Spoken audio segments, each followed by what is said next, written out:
Hello बच्चों, आज हमें अपने 13 क्वेश्चन से स्टार्ट करना है। देखिए 13 क्वेश्चन में आपको क्या कह रखा है।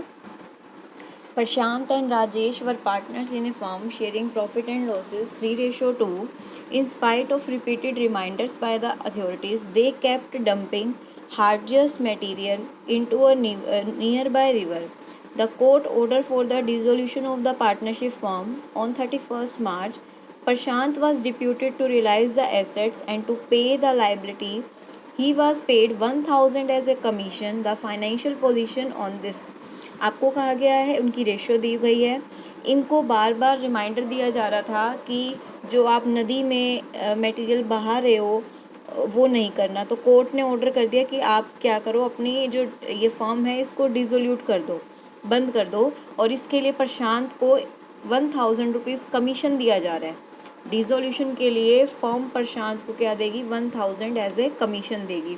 तो 1,000 कमीशन तो आपको पता है कहाँ जाएगा, realisation account debit to Prashant capital account. तो रियलाइजेशन टू प्रशांत कैपिटल और प्रशांत के कैपिटल अकाउंट में बाय रियलाइजेशन। ठीक है, नीचे आपको बैलेंस शीट दी हुई है। बैलेंस शीट में क्या क्या है देखिए, क्रेडिटर्स आपका रियलाइजेशन की क्रेडिट में जाएगा। मिसिस प्रशांत लोन, मिसिस को जो मिसिस है वो हमारी पार्टनर नहीं है, वो भी एक लाइबिलिटी है, रियलाइजेशन की क्रेडिट में जाएगा। राजेश लोन, राजेश पार्टनर है, इसका अलग से अकाउंट बनेगा। इन्वेस्टमेंट फ्लक्चुएशन फंड, इन्वेस्टमेंट के ऊपर फंड है, ये भी रियलाइजेशन में जाएगा। उसके बाद कैपिटल है, कैपिटल अकाउंट में। इधर बिल्डिंग है आपकी रियलाइजेशन में डेबिट में, इन्वेस्टमेंट भी डेबिट में, डेटर्स 34,000 डेबिट में और प्रोविज़न आपके जाएंगे क्रेडिट साइड में लाइबिलिटी के साथ। बीआर आपके इधर डेबिट में जाएंगे, कैश का कैश अकाउंट में जाएगा balance. Profit and loss partners में डिवाइड होगा, पार्टनर्स कैपिटल अकाउंट में। और गुडविल आपकी रियलाइजेशन में जाएगी। ठीक है, अब नीचे देखिए, प्रशांत एग्री टू पे हिज वाइफ लोन। प्रशांत एक लाइबिलिटी पे कर रहा है, चाहे उसकी वाइफ का ही लोन क्यों ना, वो एक लाइबिलिटी पे कर रहा है। तो टू प्रशांत कैपिटल 40,000 पेमेंट हो गई। डेटर से अमाउंट मिला है 24,000, डेटर का लिख दिया हमने 24,000 अगर आपको यहाँ पे दिख रहा है तो। उसके बाद इन्होंने हमें क्या बोला है, Rajesh took away all the investment. Rajesh ने इन्वेस्टमेंट ले ली है तो राजेश का नाम आ जाएगा बाय राजेश कैपिटल। ठीक है, उसके बाद इन्होंने हमें क्या बोला, क्रेडिटर्स वर पेएबल आफ्टर 2 मंथ्स, दे वर पेड इमीडिएटली 10% डिस्काउंट। क्रेडिटर्स कितने के हैं आप देखिए, उसमें से आप क्या करेंगे, 2 मंथ का आपका जो भी है डिस्काउंट देंगे। आपके क्रेडिटर्स हैं 80,000 रुपीज़ के। 80,000 का आपने डिस्काउंट दिया तो कितने हो गए, 72,000। उसके बाद इन्होंने हमें क्या बोला है देखिए, क्या कहते हैं, ये एक्सपेंस हैं, रियलाइजेशन एक्सपेंस। तो टोटल पेमेंट कितनी होगी, क्रेडिटर्स और एक्सपेंस की मिला के इन्होंने कंबाइन कर दी। आप अलग अलग एंट्री भी कर सकते हैं। बीआर सेटल हुए हैं एट ए लॉस ऑफ 1,400। तो बीआर में से 1,400 माइनस करके हम उसकी क्या कर देंगे, पेमेंट कर देंगे। हो गया रियलाइजेशन अकाउंट। बस उसके बाद तो कैपिटल और कैश अकाउंट। इसमें आपको वैल्यू बेस्ड बताना है। तो केयर फॉर एनवायरनमेंट, उन्होंने अपनी देखो कोर्ट के कहने पे उन्होंने बिज़नेस को बंद कर दिया, यानी कि उनको भी लग रहा था कि पॉल्यूशन हो रहा है और उन्होंने कानून का पालन किया है, तो एनफोर्समेंट ऑफ लॉ।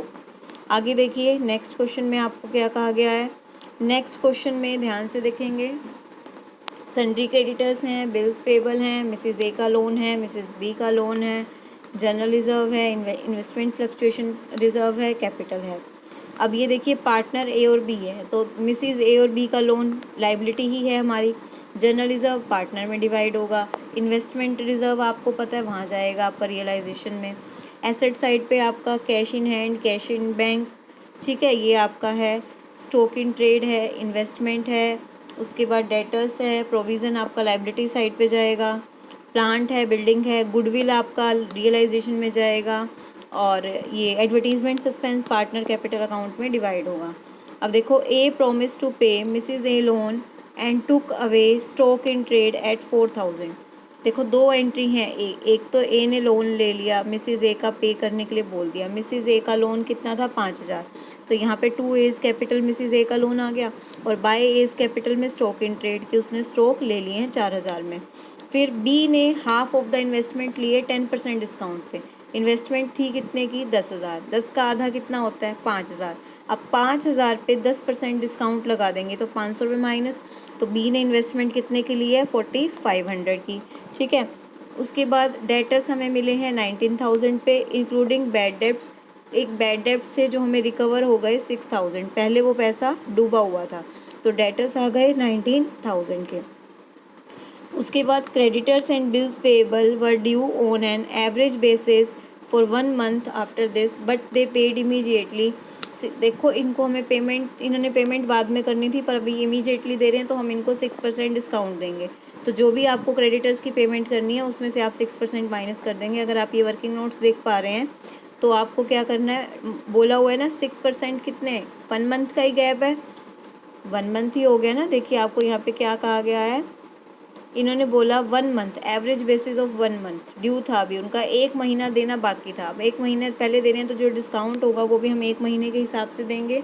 तो आपने दोनों पे 1 महीने का डिस्काउंट निकाला और वो आपने डिस्काउंट माइनस कर दिया, ठीक है।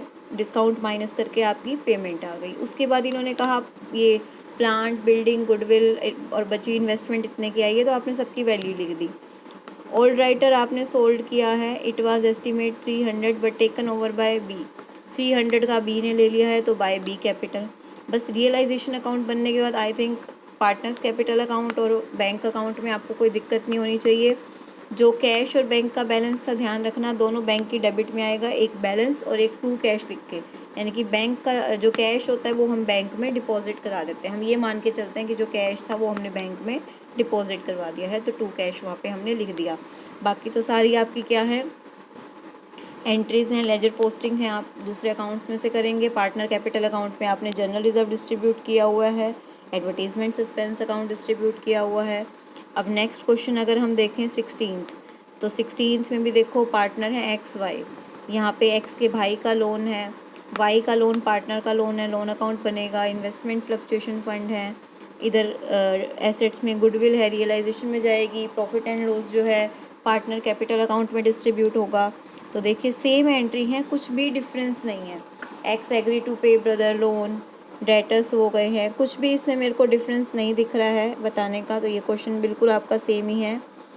इसमें हाँ स्टॉक की वैल्यू आप एक बार स्टॉक वाली एंट्री देख सकते हैं।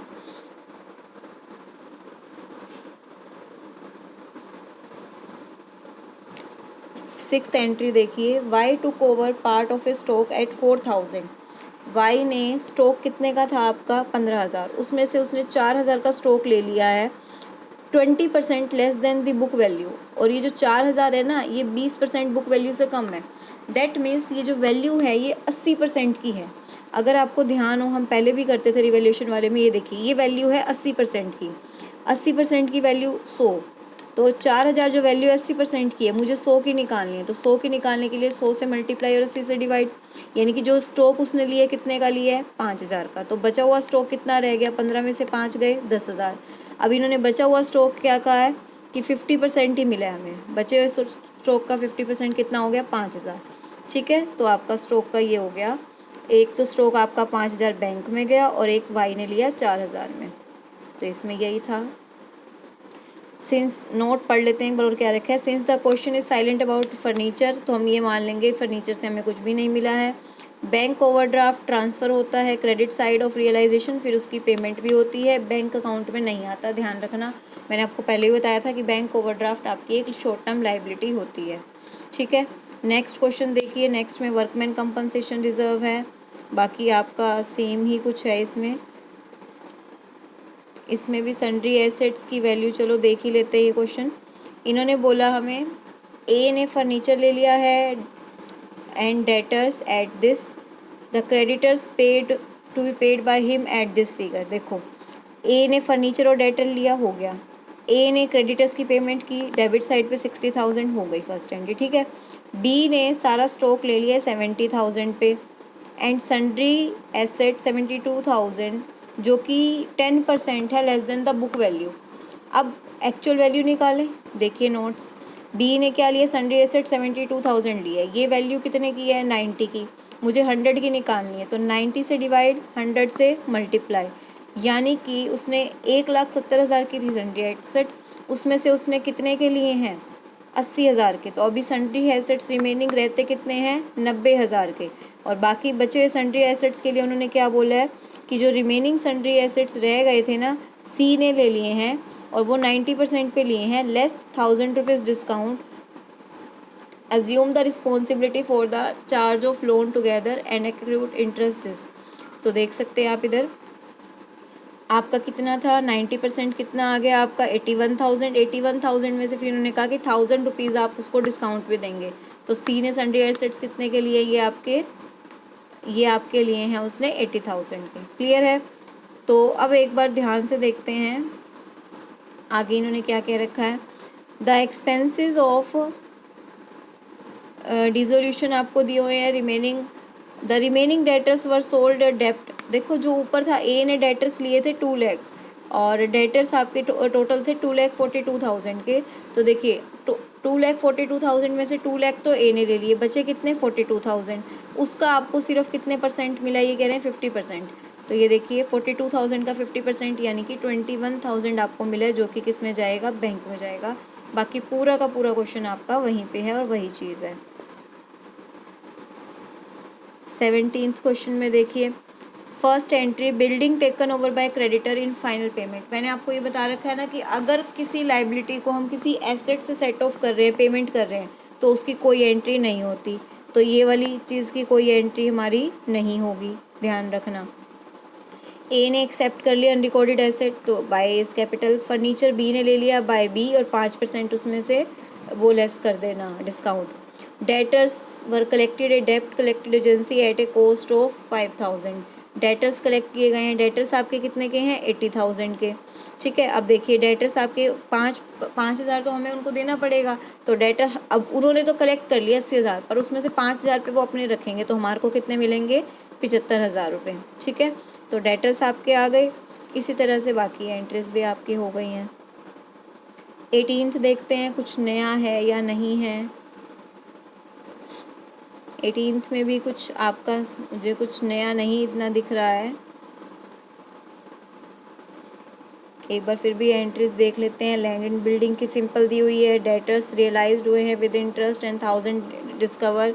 तो देखिए डेटर्स का आपका कितना आ गया, इन्होंने लैंड एंड बिल्डिंग और डेटर का इकट्ठा लिखा हुआ है अमाउंट जो भी आया है, और बैड डेप्ट से जो पैसा आया वो अलग से बाय बैंक में लिखा हुआ है, क्योंकि बैड डेप्ट्स वाला हम पहले डेटर में से माइनस कर चुके हैं। अच्छा, उसके बाद इन्होंने हमें क्या बोला हुआ है, देखो आपका उसमें बाय बैंक में 4,30,000 प्लस 2,25,000, ये कितना हो गया 6,55,000 बाय बैंक है आपका। फिर बाय बैंक 1,000 है जो कि आपका बैड डेप्ट्स रिकवर्ड है। अनरिकॉर्डेड एसेट भी की है 25,000 की बाय बैंक। वीचा ने मशीनरी ले ली है आपकी। ठीक है। वीचा कोई पार्टनर नहीं है तो बाय बैंक आएगा। पार्टनर विचल पार्टनर है पर उसने कैश में ली है, यहाँ पे स्पेशली लिखा हुआ है उन्होंने कि फॉर कैश, तो यानी कि उसने ऑन द स्पॉट कैश पे किया है। विचल पार्टनर होने के बाद भी उसने कैश में दिया है तो बाय बैंक में ही जाएगी entry. 50% of the creditors were paid 4,000 less than. Creditors कितने हैं आपके 1,79,000, उसका 50% करो और फिर उसमें से 4,000 माइनस कर दीजिए, यानी कि आपका ये जो 85,500 आ गया। उसके बाद आपका क्या कह रखा है इन्होंने, बाकी पूरी पेमेंट हो गई। तो आप अगर क्रेडिटर्स वाला अमाउंट देखो, यहाँ पे जो डिस्काउंट पे है वो तो है 85,500 प्लस आधा बचा हुआ पूरा आपको एज इट इज़ मिल रहा है। क्लियर है। उसके बाद आपने क्या करा, ये हो गया। यहाँ पे आपका देखिए एम्प्लॉयज़ प्रोविडेंट फंड था, टू बैंक आपने पे कर दिया है। फिर आपका क्या आ गया है, profit for realisation. I think आज के लिए हमारे 18 तक क्वेश्चन सफिशिएंट है, आप इसको अच्छे से करेंगे। कल से हम अपना 19 क्वेश्चन से, या तो 19th भी हमारा इसी में ही है।